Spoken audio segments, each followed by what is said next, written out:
बिस्मिल्लाहिर्रहमानिर्रहीम। अस्सलाम वालेकुम नाज़रीन, मैं अहमद फ़वाद हूँ और आप मेरा यूट्यूब चैनल देख रहे हैं। नाज़रीन, बड़ी खबर और ब्रेकिंग न्यूज़ के साथ आज के व्लॉग में आपकी खिदमत में हाजिर हुआ हूँ। चीफ जस्टिस ऑफ पाकिस्तान काजी फ़ायज़ ईसा साहब के इक़दाम को नाजायज़ करार दे दिया गया है। मामला क्या है, अहम तरीन और एक्सक्लूसिव डिटेल्स आपके साथ मैंने शेयर करनी है। फुल कोर्ट इजलास की अंदरूनी कहानी भी आपके साथ में शेयर करूंगा कि कैसे अक्सरियत जो जजिस की है वो डट गई है। इवन कि जो इंक्वायरी कमीशन वाला मामला है वो भी मशकूक हो चुका है। हुकूमत ने तो ऐलान किया, लेकिन ये जो ऐलान है वो सिर्फ और सिर्फ इस मामले पर मट्टी डालने के मुतरादिफ है। इस इंक्वायरी कमीशन से कुछ नहीं होना, बल्कि ये जो इंक्वायरी कमीशन हुकूमत ने ऐलान किया है, इस इंक्वायरी कमीशन के ऊपर ही खुद सवालात उठ गए हैं कि कैसे एक रिटायर्ड जज मौजूदा जजिस के मामले के ऊपर जो इंक्वायरी है वो कर सकता है। अहम तरीन और एक्सक्लूसिव डिटेल्स आपके साथ मैंने शेयर करनी है और इंक्वायरी कमीशन को कैसे मुस्तरद कर दिया गया है इस पर भी कुछ अहम तरीन तफसीलात हैं, एक्सक्लूसिव तफसीलात हैं, वो भी आज के व्लॉग में आपके साथ में शेयर करूंगा। सबसे पहले तो नाज़रीन आपको बताता चलूँ कि सुप्रीम कोर्ट ऑफ पाकिस्तान ने जजिस का जो फुल कोर्ट इजलास था, इसके अलावा वज़ीर-ए-आज़म शहबाज शरीफ से मुलाकात थी, इस पर एलामिया जारी कर दिया है। और इस एलामिया में इस्लामाबाद हाई कोर्ट के जजिस को और इस्लामाबाद हाई कोर्ट के चीफ जस्टिस को, जिस दिन ये letter chief justice Qazi Faez Isa साहब ने लिखा, उस दिन उन्होंने चीफ जस्टिस काजी फ़ायज़ ईसा ने chief justice Islamabad high court Aamir Farooq और दीगर 6 जजिस को अपनी रिहाइश गाह पर बुलाया, अफ्तारी पर बुलाया और कोई 2.5 घंटे के करीब तमाम जजिस को इंडिविजुअल तौर पर सुना। ये बड़ा इंकशाफ इस एलामिया के अंदर जो है वो सामने आया है। लेकिन इसके साथ ही जो फुल कोर्ट इजलास था, इस इजलास की कोई डिटेल इस एलामिये के अंदर नहीं दी गई। रीज़न क्या है आगे चलकर आपके साथ में शेयर करता हूँ। सिर्फ इतना बताया गया कि वज़ीर-ए-आज़म शहबाज शरीफ से जो मुलाकात की है चीफ जस्टिस काजी फ़ायज़ ईसा साहब ने, वो फुल कोर्ट बेंच की जो अक्सरियत थी उन्होंने कहा था या अलाउ किया था, उनकी राय थी, इस वजह से ये मुलाकात की गई। लेकिन ये जो मुलाकात थी उसमें भी अल्फाज पर गौर कीजिएगा कि अक्सरियत जजिस ने कहा था कि ठीक है मुलाकात करें, यानी कि मुलाकात वाले मामले के ऊपर भी जजिस जो थे वो बहुत सारे दूसरी साइड पर थे। और फिर इसी तरीके से जो इंक्वायरी कमीशन वाला मामला है इसका कोई जिक्र नहीं किया गया और इंक्वायरी कमीशन वाले मामले के ऊपर जो फड्डा है वो पड़ चुका है।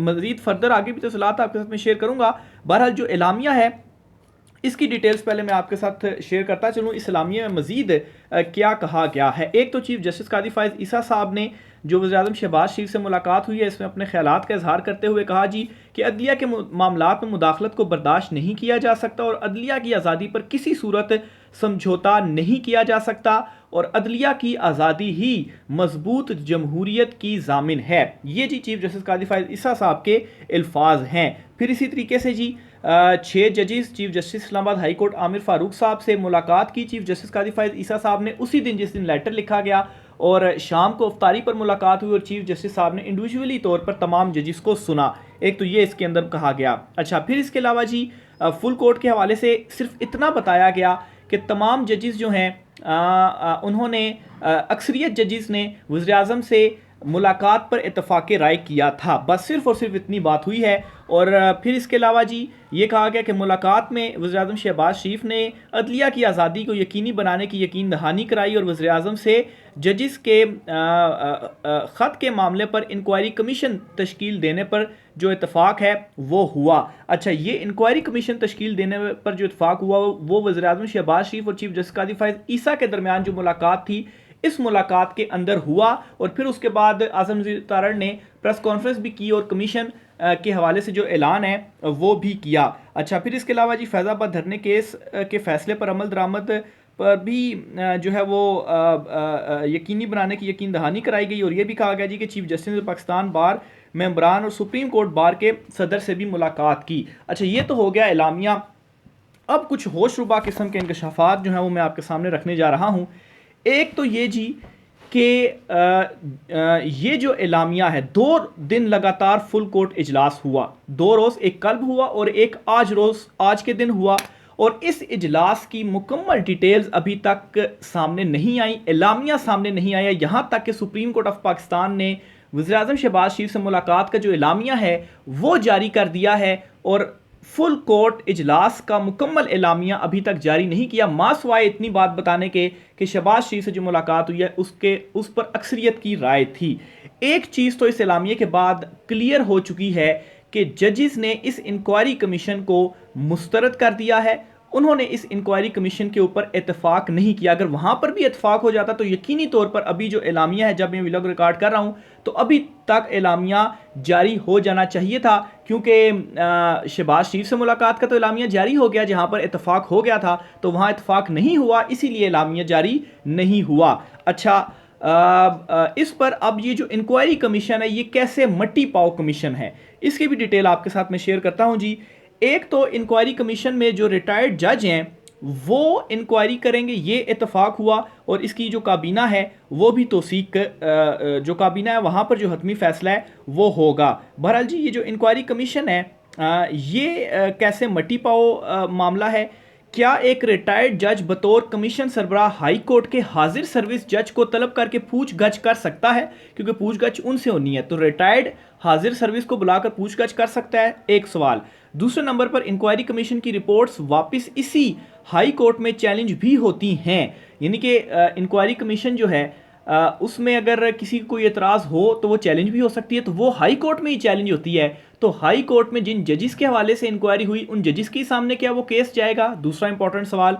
फिर वही हाई कोर्ट इस कमीशन की रिपोर्ट पर अमल दरामद भी रोक सकती है, और क्या इस सारे सवालात का जवाब हाँ में है, और अगर इस सवालों का जवाब हाँ में है तो फिर ये कमीशन कुछ भी नहीं है, मामले के ऊपर मट्टी पाओ जो है वो हो रहा है। ये जो कमीशन बनाने का ऐलान हुआ है और ये जो मीटिंग भी हुई है चीफ जस्टिस कादिर फायज़ ईसा साहब की इस्लामाबाद हाई कोर्ट के जजेस और चीफ जस्टिस से, इस मीटिंग की अंदरूनी कहानी क्या है, इसमें क्या यकीन दहानियाँ कराई गई, इसकी भी डिटेल सामने नहीं आई। सिर्फ और सिर्फ उतना पोर्शन सामने आया जो कि फेवर कर रहा था आप कहें कि चीफ जस्टिस कादिर फायज़ ईसा साहब को इस मामले के अंदर, बाकी तो कोई डिटेल्स नहीं आई। जजिस ने उनको क्या कहा, क्या जजिस ने कहा कि ये इंक्वायरी कमीशन के ऊपर आप इत्तेफाक करें, और चीफ साहब ने वज़ीर-ए-आज़म से तो मिलकर इंक्वायरी कमीशन पर इत्तेफाक कर लिया, लेकिन क्या फुल कोर्ट ने इस मामले के ऊपर इत्तेफाक किया? ये तो बता दिया गया कि मुलाकात अक्सरियत का फैसला था, ये नहीं बताया कि इंक्वायरी कमीशन के अक्सरियत का फैसला था।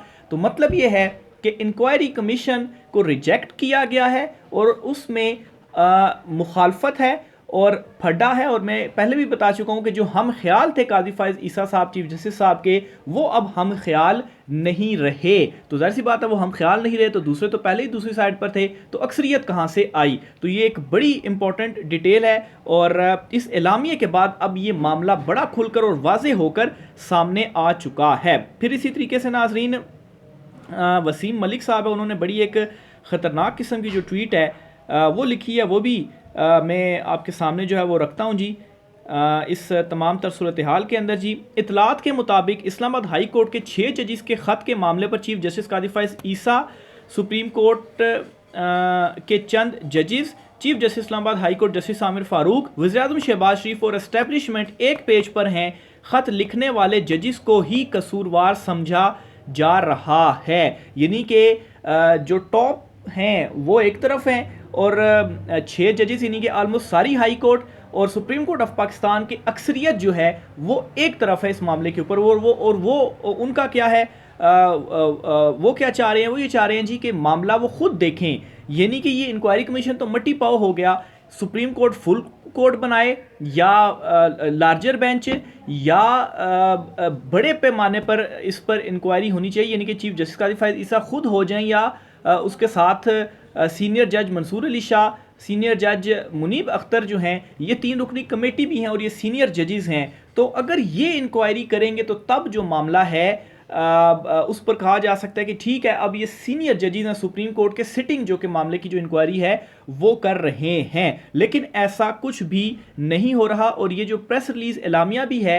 ये भी मट्टी पाओ एलामिया ही है। और फिर इसी तरीके से जो मुलाकात हुई है इस मुलाकात को नाजायज़ करार दिया है, और ये एतजाज़ एहसन साहब ने खुलकर अपना मौक़िफ़ अपनाया। उन्होंने कहा है जी कि चीफ़ जस्टिस को ऐसी मुलाकातों से एहतियात बरतनी चाहिए जजिस के ख़त के मामले पर वज़ीर-ए-आज़म का हिदायत लेना और मुलाकात करना नाजायज़ है। तो बहरहाल जी उसके बावजूद भी ये जो इकदाम है वो उठाया गया।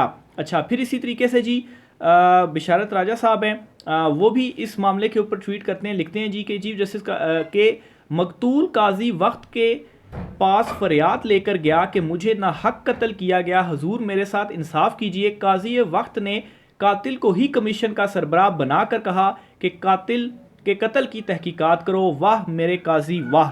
तो उस लेटर के अंदर इसी हुकूमत के ऊपर चार्जशीट थी और यही हुकूमत अब कमीशन बनाएगी और अपनी मर्जी का, जिस तरह से आज़म नज़ीर तारड़ साहब कहते हैं कि नेक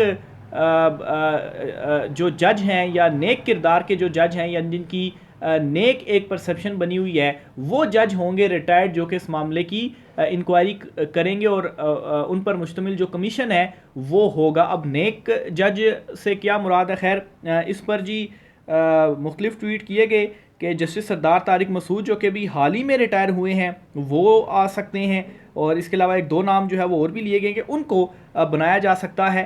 लेकिन खैर इस मामले के ऊपर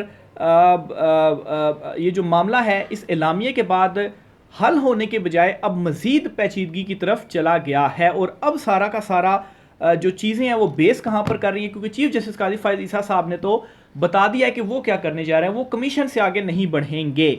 और कमीशन का मतलब ये है कि मामला रफा दफा हो गया।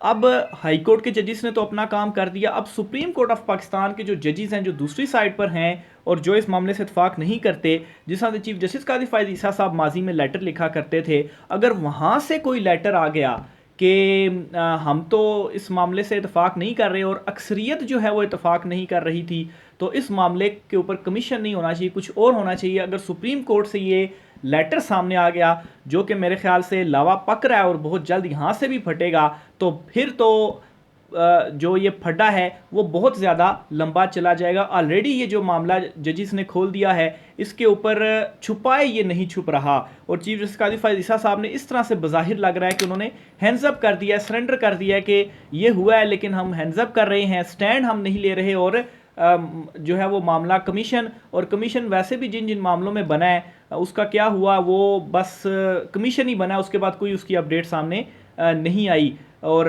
फैज़ाबाद में आप देख लें अभी तक चीफ साहब अपना जो फैसला उन्होंने दिया हुआ उसके ऊपर भी इम्प्लीमेंट कराने की यकीन दहानियाँ करवाई जा रही हैं, मतलब यहाँ तक जो मामलात हैं वो पहुँच चुके हैं। आखिर में नाज़रीन, पाकिस्तान तहरीक इंसाफ की भी इम्पॉर्टेंट मीटिंग हुई है और इस मीटिंग के अंदर भी ये जो इंक्वायरी कमीशन है इसे पाकिस्तान तहरीक इंसाफ ने मुस्तरद कर दिया है। साफ जाहिर है क्यों मुस्तरद किया है, जो डिटेल सारी मैं आपके साथ शेयर कर चुका हूँ कि ये जो कमीशन है ये सिर्फ मट्टी पाओ कमीशन ही है और मामले को दबाने की आप इसको कोशिश कह सकते हैं या मुतरादिफ है मामले को दबाने के, क्योंकि कमीशन जो है वो इससे पहले बहुत सारे मामलात के ऊपर बने, लेकिन इन कमीशंस के नताइज जो थे वो 0/0 ही रहे। अच्छा जी, इस पर राजा मोहसिन इजाज साहब हैं, वो लिखते हैं जी, ट्वीट करते हैं, ये ARY से सुप्रीम कोर्ट के रिपोर्टर हैं कि हाई कोर्ट के 6 हाजिर सर्विस जजों को, मतलब इस्लामाबाद हाई कोर्ट है यानी कि 6 हाजिर सर्विस जजेस, आलमोस्ट सारे ही जजेस आप कह लें क्योंकि टोटल तो 8 हैं। अच्छा, इनके ख़त को एड्रेस करने का वाहिद और शफाफ तरीक़ाकार सुप्रीम कोर्ट के फुल कोर्ट है। कोई भी रिटायर्ड जज कैसे शफाफ तहकीकात कर सकता है? अगर हाजिर सर्विस जज मुदाखलत की बात कर रहे हैं तो रिटायर्ड जज की तरफ से तहकीकात मुमकिन ही नहीं है। वाहिद हल सुप्रीम कोर्ट के तमाम जजों पर मुश्तमिल फुल कोर्ट की तरफ से खुली अदालत में समात है, और बिल्कुल अभी लगाएं खुली अदालत। चीफ जस्टिस काजी फायद ईसा साहब इस बात का क्रेडिट लेते हैं कि उनकी कोर्ट नंबर 1 में लाइव प्रोसीडिंग दिखाई जाती है, तो इस मामले को भी लगाएं फुल कोर्ट में और लाइव दिखाएं और मामले को चलाया जाए ताकि पता चले सबको कि आखिर हो क्या रहा है, सबके सामने हकीकत खुल कर आए कि असल में हकीकत क्या है। फिर इसी तरीके से जी आखिर में जी एक और ट्वीट भी आपके सामने रखता हूँ जी। हुकूमत के इंक्वायरी कमीशन के ऐलान के बाद पहली बात वाज़ेह हो चुकी है कि अदलिया के सरबराह ने इंतज़ामिया के सरबराह जिस पर मोजिस जजिस ने इल्ज़ाम लगाया अपने इख्तियारात सरेंडर कर दिए हैं। दूसरा पहलू, अगर हाई कोर्ट जजिस की तहकीकात एक रिटायर्ड जज के पास कोई जुडिशल पावर्स नहीं होती, इज़्ज़त का तकाजा तो यही है कि 6 के 6 जजेस अब इस्तीफ़ा दे दें। ये करामत मुगल साहब हैं जी, वो ट्वीट करते हैं। तो मेरे ख्याल से जिस तरह से सरेंडर किया गया उस पर वो कह रहे हैं कि फिर वो जो जजेस हैं अब उनके पास फिर यही है कि वो इस्तीफ़ा दें और वही खुद ही वो घर चले जाएं, क्योंकि ये चीफ साहब जो है वो खुद ही नहीं चाहते मामले के ऊपर एक्शन लेना। तो ये नाज़रीन आज कुछ हम तफसीलात ही रह गया, सर कीजिएगा, इजाज़त दीजिए, अल्लाह हाफिज़।